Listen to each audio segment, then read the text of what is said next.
আমন্ত্রণ বাংলা টিভির সাপ্তাহিক স্বাস্থ্য বিষয়ক নিয়মিত আয়োজন আপনার ডাক্তার অনুষ্ঠানে। প্রিয় দর্শক, আপনাদের সাথে আছি আমি ডাক্তার অর্থি জোখরিফ। ভোজ্য তেল শুধুমাত্র একটি রান্নার উপাদানই নয়, বরং এই বৃহৎ জনগোষ্ঠীর পুষ্টির সার্বিক চাহিদা মোকাবেলায় কিংবা দীর্ঘমেয়াদী জনস্বাস্থ্য উন্নয়নের একটি কার্যকরী উপায়। আইন অনুযায়ী ভিটামিন এ সমৃদ্ধকরণ ব্যতীত ভোজ্য তেল বাজারে রপ্তানিকরণ সম্পূর্ণভাবে আইনত দণ্ডনীয় অপরাধ।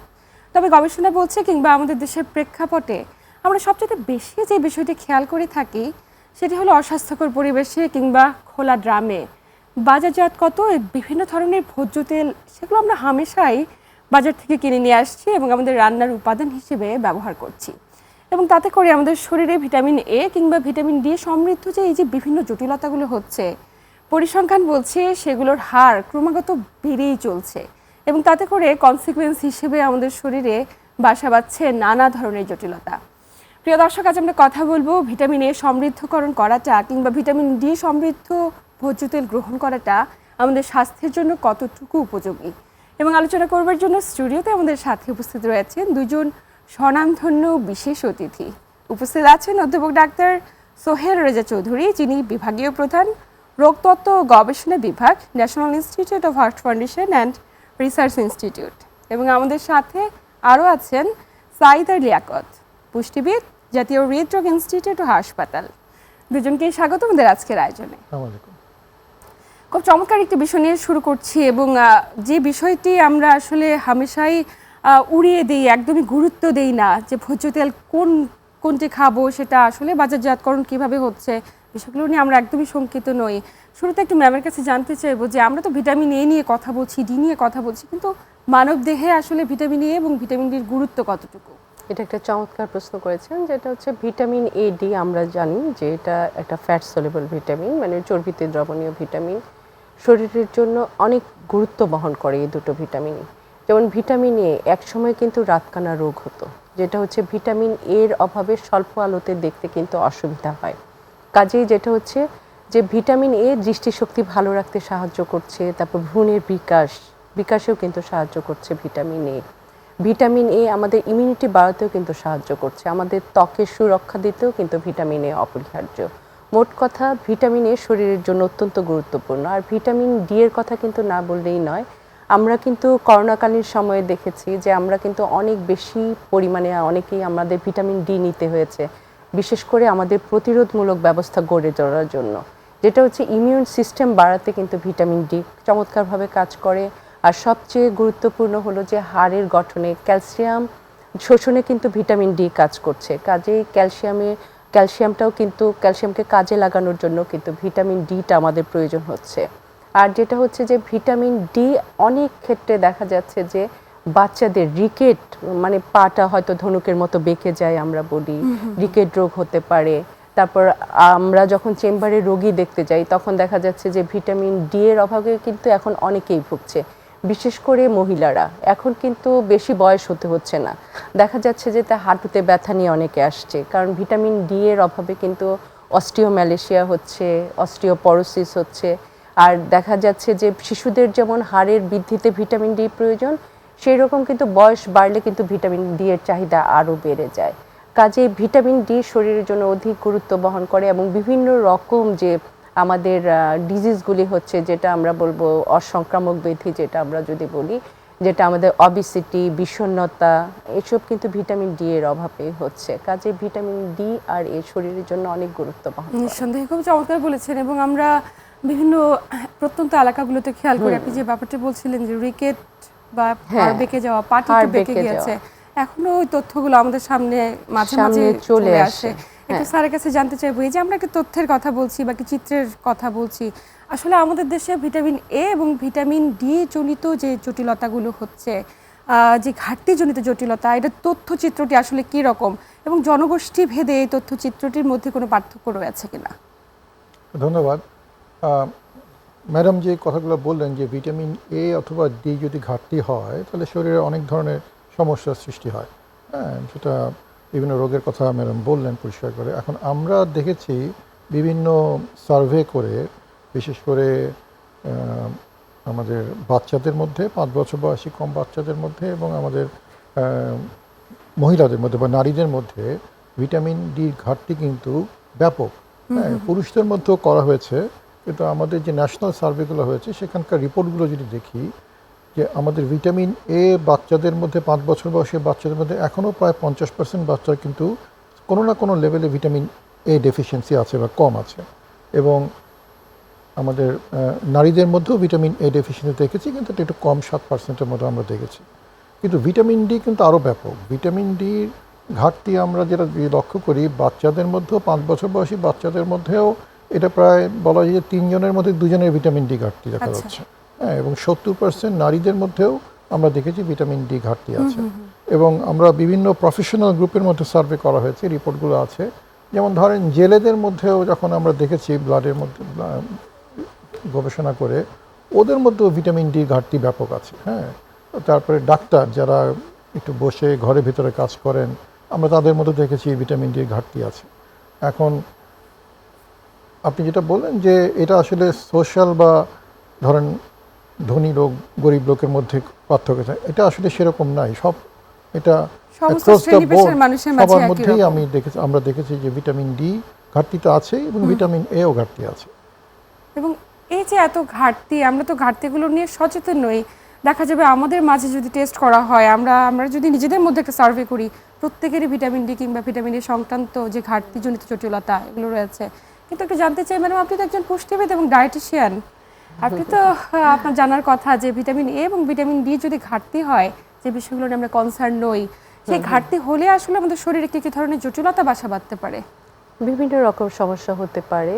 যেমন ভিটামিন এ আমি একটু আগেই বললাম যে ভ্রূণের বিকাশটা কিন্তু ঠিক মতো হয় না, আর চোখের দৃষ্টিশক্তি ঠিক রাখতে কিন্তু ভিটামিন এটা অনেক জরুরি। হ্যাঁ, আর দেখা যাচ্ছে যে বিশেষ করে ভিটামিন ডি এর কথা যদি বলি, স্যার বললেন যে ভিটামিন এটা কিন্তু অনেকভাবে কাজ করা হচ্ছে। ভিটামিন এ মনে হয় স্যার আমরা একটু মানে কমে এসছে ভিটামিন এ এর অভাবটা, কিন্তু ডি কিন্তু প্রকটভাবে দেখা দিচ্ছে। এবং ডি এর অভাবে করোনাকালীন সময়ে আমি তো হৃদরোগ ইনস্টিটিউটে আছি, আমি দেখতাম যে বিষণ্ণতা যেটা হচ্ছে অনেক রোগী কিন্তু অবসাদগ্রস্ত, বিশেষ করে বাচ্চারা যখন আসতো, বিশেষ করে ইউনিভার্সিটিতে যারা পড়ে, অনেক পেশেন্টকে কিন্তু দেখা যেত যে টেস্ট করাটাও অনেক সময় দেখা যায় যে একটু এক্সপেন্সিভ হয়ে যায়। এই ভিটামিন ডি এর অভাবে অনেক বাচ্চা কিন্তু তখন আমার কাছে আসতো ডায়েট প্ল্যানের জন্য, হয়তো গাইডেন, অনেকেই কিন্তু খুব বিষণ্ণতায় ভুগতেন। এবং আমি এটা মনে করি যে হয়তো আরো আমাদের রিসার্চ দরকার, যে আসলে ভিটামিন ডি কিন্তু বিষণ্ণতার জন্য দায়ী, যেটা হচ্ছে। আর হচ্ছে অবিসিটি, কারণ আমরা জানি যে vitamin D fat soluble vitamin, আর যেটা হচ্ছে যে অবিসিটি যাদের থাকে, যারা মোটা, ওদের কিন্তু দেখা যায় ভিটামিন ডিটা শরীরে সেভাবে কিন্তু কাজ করছে না। তখন দেখা যাচ্ছে যে এই যে অবিসিটি এর সাথে তখন কিন্তু আমাদের ভিটামিন ডি এর অভাবে একটা আসলে আরেকটার সাথে রিলেটেড। তখন দেখা যাচ্ছে যে আমাদের হাইপার টেনশন, তারপর হচ্ছে যে হৃদরোগ, হাইপার টেনশন কন্ট্রোল না হলে তো হৃদরোগের দিকে চলে যাওয়া যায়। তারপর হচ্ছে যে তার হাড়ে, বিশেষ করে আমি যেটা একটু আগেই বললাম, মহিলাদের মধ্যে এত প্রকট আকার দেখা যায়, এবং আমি খুব কষ্ট পাই যে যখন নিজে চলতে পারে না। হ্যাঁ, এটা কিন্তু খুবই কষ্টকর একটা ব্যাপার। এই যে ভিটামিন, তার হাড়টা ঠিক রাখার জন্য, এবং সে কিন্তু কি করছে, সে কিন্তু খুব ব্যথায় ভুগছে। হ্যাঁ, সে ব্যথায় ভুগছে এবং অনেক পেশেন্ট আসছে ওজন কমানো যাচ্ছে না, তখন কিন্তু তাকে সেভাবে ভিটামিন ডি সাপ্লিমেন্ট দিয়ে তার কিন্তু ওজনটাকে নিয়ন্ত্রণে নিয়ে আসতে হয়। আর এই দিকে দেখা যাচ্ছে যে ভিটামিন ডি এর অভাবে অন্যান্য রোগগুলো কিন্তু তার বাসা বেঁধে যাচ্ছে। কাজে ভিটামিন ডি এর অভাবে, এর অভাবে, বিশেষ করে ডি এর অভাবে কিন্তু অনেক রকম সমস্যা আমাদের দেখা দিচ্ছে। নিঃসন্দেহে এই কথার সাথে স্যার একটি কথা আমি অ্যাড করতে চাই যে 2013 সালে এই যে ভোজ্য তেলের সাথে ভিটামিন এ মানে সংযুক্ত থাকবে এবং এই সম্পৃক্ত একটা আইন প্রণয়ন করা হলো। আইনটা আসলে কতটুকু বাস্তবায়ন করা হয়েছে বাস্তবিক অর্থে আমরা জানবো আপনার কাছে বিস্তারিত, তবে সময় হচ্ছে একটি ছোট্ট বিরতি নেবার। প্রিয় দর্শক, বাংলা টিভির সাথে স্বাস্থ্য বিষয়ক নিয়মিত আয়োজন আপনার ডাক্তার অনুষ্ঠান থেকে নিচ্ছি ছোট্ট একটি বিরতি, সাথেই থাকুন।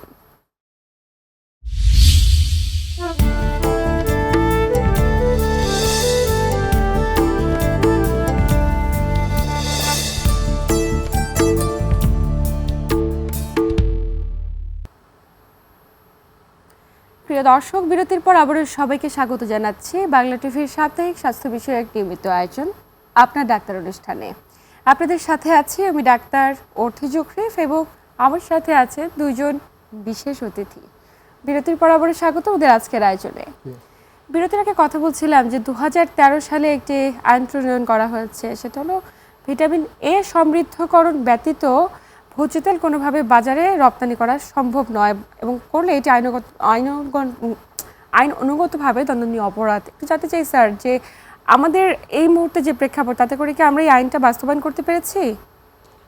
এটা ঠিক আছে, 2013 সনে আইনটা হয়েছে, পরে বিধিমালা হয়েছে 2015-তে, এবং তারপর থেকে আসলে বাজারে যে ধরনের ভোজ্য তেল আছে, যে সমস্ত ভোজ্য তেল বিশেষ করে সয়াবিন, আমলিন, এই ভোজ্য তেলগুলোতে ভিটামিন এ থাকতে হবে, এটাই আইন। কিন্তু দেখা গেছে আমাদের দেশে তেলের বাজারজাতকরণ কিন্তু দুভাবে হয়। একটা হচ্ছে আমরা প্যাকেটজাত তেল কিনি বাজার থেকে, বেশিরভাগ বাসাবাড়িতে আমরা যেটা কিনি। আরেকটা হচ্ছে ইন্ডাস্ট্রিতে বা বড় বড় ইন্ডাস্ট্রিতে যেখানে খাবার তৈরি করা হয় বা রেস্টুরেন্টগুলোতে খোলা তেল কেনে। এখন আমরা পরীক্ষা করে দেখেছি যে প্যাকেটজাত তেলে ভিটামিন এ দেয়া হচ্ছে, কিন্তু যে খোলা তেলগুলো যেগুলো বিক্রি হচ্ছে সেগুলোতে কিন্তু ভিটামিন তেলের মাত্রা অনেক কম, ভিটামিন এর মাত্রা অনেক কম। সুতরাং আমরা এই গবেষণার মাধ্যমে আমরা দেখতে পাচ্ছি আইনে যেভাবে বলা হয়েছে সেটা ঠিক সেইভাবে প্রতিপালিত হচ্ছে না। অনেক ধরনের ফাঁকফোকর রয়ে গেছে, বিশেষ করে খোলা তেলের যে ব্যবস্থাপনা, এবং যেটা কিনা আসলে হওয়ার কথা না। কারণ আমরা জানি যে বেশ কয়েক বছর আগেই বাণিজ্য মন্ত্রণালয় এবং শিল্প মন্ত্রণালয়ে একটা নির্দেশনা ছিল যে খোলা তেল বিক্রি করা যাবে না, কারণ সেটা এই কারণে দেওয়া হয়েছিল যে খোলা তেলে আসলে ভিটামিন এ ছাড়াও অন্য সমস্যা আছে, স্বাস্থ্যকর না সেই জায়গাগুলো আছে, সেজন্য খোলা তেল বিক্রিটা বন্ধ করার কথা ছিল। কিন্তু সেটাতেও আমরা আসলে খুব একটা আগাতে পারি নাই। সুতরাং আইন আছে, নির্দেশনা আছে, কিন্তু প্রতিপালনটা আসলে আমাদের যে মাত্রা হওয়া উচিত সেই মাত্রায় হচ্ছে না। একদমই, এটাই আমাদের সবচেয়ে শঙ্কার বিষয় এই মুহূর্তে। আমার কাছে মনে হয় যে এই যে অস্বাস্থ্যকর পরিবেশে খোলা ড্রামে তেলগুলো বাজারজাত করা হচ্ছে, আসলে ম্যাডাম জনসচেতনতা বৃদ্ধি করাটা কতটুকু জরুরি বলে আপনি মনে করছেন? আমরা কিন্তু তেল প্রতিদিনই কিন্তু আমাদের খাবার তালিকায় লাগছে। এখন কথা হচ্ছে তেলটা যদি স্বাস্থ্যকর না হয় তাহলে কিন্তু অনেক সমস্যার সৃষ্টি হতে পারে। বিশেষ করে কিন্তু এখন পেটের সমস্যাও কিন্তু বেড়ে গেছে। আর যেটা হচ্ছে তেলটা হয়তো ব্যবহার করছে, যেটা স্যার বললেন যে খোলা ড্রামের, সেখানে ভিটামিন এর পরিমাণ একেবারে নাই বললেই চলে। আর যেটা হচ্ছে বেশি খোলা রাখলে, বারবার নাড়াচাড়া করলে তো পুষ্টিমান তো কমে যায়। কাজেই যেটা করতে হবে, আমাদের অবশ্যই এই বিষয়ে সচেতনতা বাড়াতে হবে, কারণ জনগণের মাঝে বুঝাতে হবে যে খোলা তেল বা একই তেল যখন বারবার ব্যবহার করা হচ্ছে সেটা কিন্তু আমাদের হৃদরোগের ঝুঁকি বাড়াচ্ছে। আমরা ট্রান্সফ্যাট নামে একটা শব্দের কথা জানি, যে একই তেল যদি আমি বারবার খোলাভাবে আমি নিয়ে যাচ্ছি, ওটা একবার ব্যবহার করছি, আবার রেস্টুরেন্টগুলোতে ম্যাক্সিমাম ক্ষেত্রে এটাই হয়, তখন কিন্তু আর্টারিতে গিয়ে কিন্তু আমাদের কি হচ্ছে, ধমনীতে গিয়ে কিন্তু প্লাক জমা হয়ে যাচ্ছে। ট্রান্সফ্যাটটা আমাদের হৃদরোগ তৈরি করছে। কারণ আমাদের দেশে যতটুকু হচ্ছে যে আমরা বিস্কিট যদি অনেক পরিমাণে খাই, সেখানে কিন্তু ট্রান্সফ্যাটের পরিমাণ বেড়ে যাচ্ছে, আর তেলটা কিন্তু মেজরভাবে কাজ করছে। আর যেটা দেখা যাচ্ছে যে খোলা তেলটা অনেক সময় কিন্তু খোলা রাখা হয়, বিভিন্ন রকম খোলা যদি রাখা হয় তখন অক্সিডেশন হয় এবং বিষাক্ত টক্সিক, যেটা হচ্ছে টক্সিন, বিষাক্ত যৌগ তৈরি হয়, সেটাও কিন্তু বিভিন্ন রকম রোগের জন্য কিন্তু দায়ী। কাজেই খোলা তেল যাতে জনগণ ব্যবহার না করে এবং এটা যাতে প্যাকেটজাত হয়, সেই দিকটা আমাদের অবশ্যই খেয়াল করতে হবে। এই যে প্যাকেটজাতর বিষয়টি আমরা নিয়ে এলাম স্যার, এই কথার রেস ধরে আপনার কাছে আসবো যে ভোজ্য তেলের মানটিকে অক্ষুণ্ণ রাখতে হলে একটি গুণগত প্যাকেজিং কিংবা লেবেলিং করাটা এবং এই বিষয়টিকে আসলে জোর দেওয়াটা কতটুকু জরুরি বলে আপনি মনে করেন একজন জনস্বাস্থ্য বিশেষজ্ঞ হিসেবে? জানবো বিস্তারিত, তবে সময় হচ্ছে একটি ছোট্ট বিরতি নেবার। প্রিয় দর্শক, বাংলা টিভির সাপ্তাহিক স্বাস্থ্য বিষয়ক নিয়মিত আয়োজন আপনার ডাক্তার অনুষ্ঠান থেকে নিচ্ছি আবারও একটি বিরতি।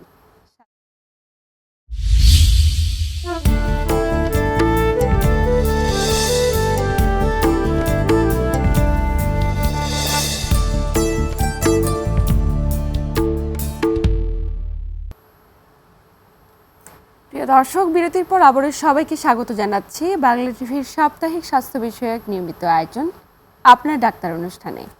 আপনাদের সাথে আছি আমি ডাক্তার অর্থি জোখরিফ এবং আমার সাথে আছেন দুইজন বিশেষ অতিথি। বিরতির পর আবারও স্বাগত ওদের আজকের আয়োজনে।